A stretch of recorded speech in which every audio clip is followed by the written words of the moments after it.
The Sunday Potter Cup match is never an easy one, as one does not know if one should say congratulations or you have my sympathy. I'm going to leave that for my announcer. She does a good job. She got herself in it last week, get out of this one. I spoke to one member, I said, how are you doing? He says, I'm doing fine. I'll see you on Sunday. He says, I'll bring my towel for that announcer too.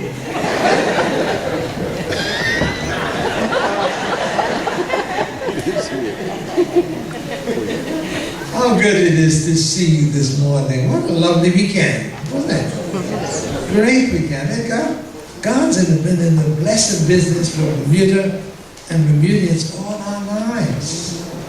You know, we're really, truly very blessed people. This morning, I realized a couple of weekends, it's never easy to do, but I just want this weekend to see if I can get you to think with me on where we've been, where we are now, where we're going.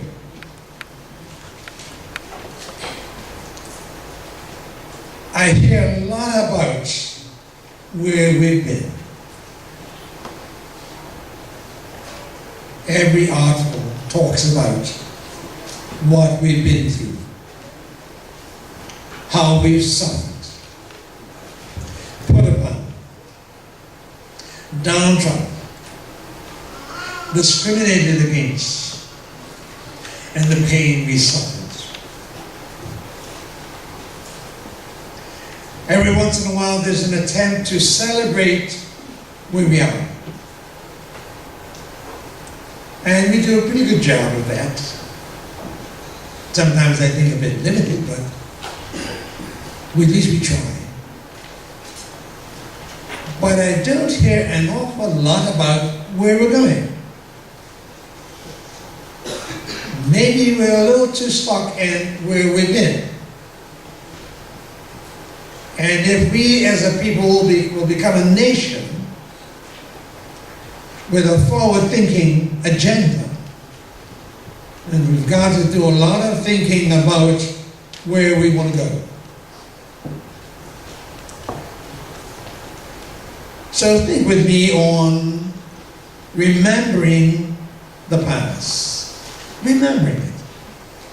We need not play games and try to forget it. We have a past. Also, we have the present. And we need to celebrate the here and the now. But we cannot stop there. We've got to begin to really think seriously about creating the future. We have to have our feet planted in all three areas of our lives. The past, the present, and the future. I love that story of the elderly gentleman who was in the scene in his yard planting peach trees. His neighbor came over and sort of smiled at him and said, he says, those trees, those peaches, you will never live long enough to enjoy them. And he looked back at his neighbor and he said, you're absolutely right. He says, but the peach trees and the peaches I have been enjoying all my life, I did not plant. Somebody else did that. But I've enjoyed every peach I've ever eaten. He says, I'm now planting for the future generation because I want the future generation to enjoy the peaches that I plant as I'm enjoying those that were planted for me. That's the kind of thinking we've got to be doing, and we've got to get our noses out of the past. Nobody knows more than the older citizens of Bermuda about our past. You can't write that history for us. We know it. We've lived through it. We didn't bow our heads. We didn't sit around crying.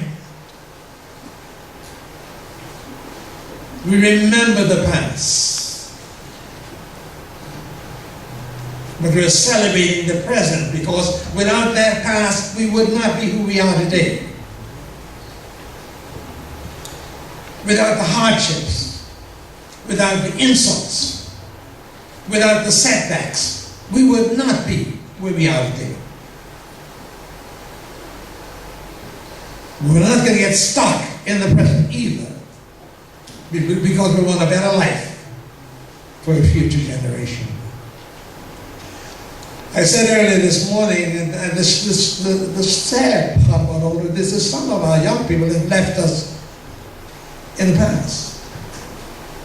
We seem unable to get out of the past. And the young people said, no, if you want to be stuck there, it's fine. But I'm now celebrating the present. I'm now taking advantage of job opportunities or qualifying myself because I want to be a part of the future. Somehow, my friends, we owe it to this generation and the generations to come to remember the past, but celebrate the present.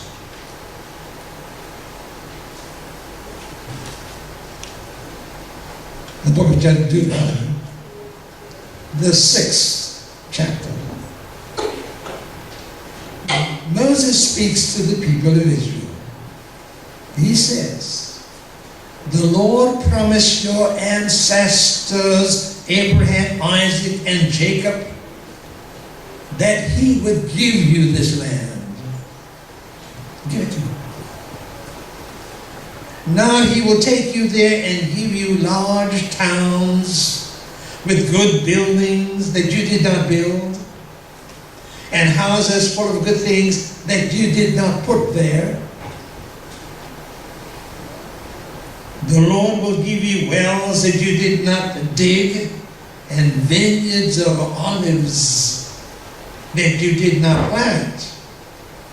But when you have eaten so much that you can't eat anymore, don't forget, it was the Lord who set you free from slavery and brought you out of Egypt.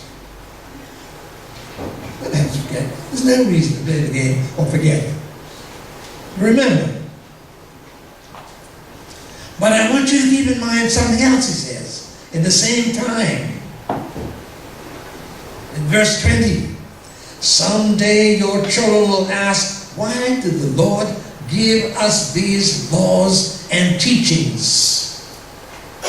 Then you will answer, we were slaves of the king of Egypt, but the Lord used his great powers to set us free.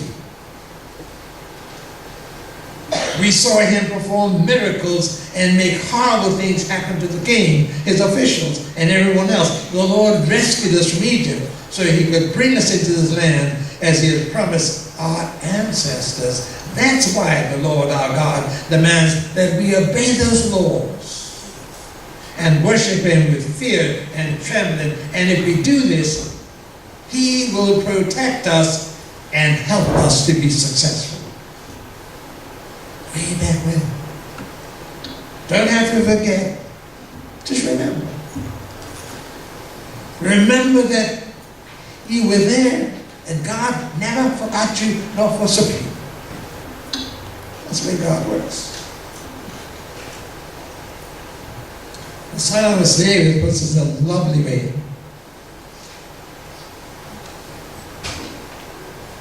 In Psalm 37, they talk about a prayer for revenge, but it starts out very interestingly.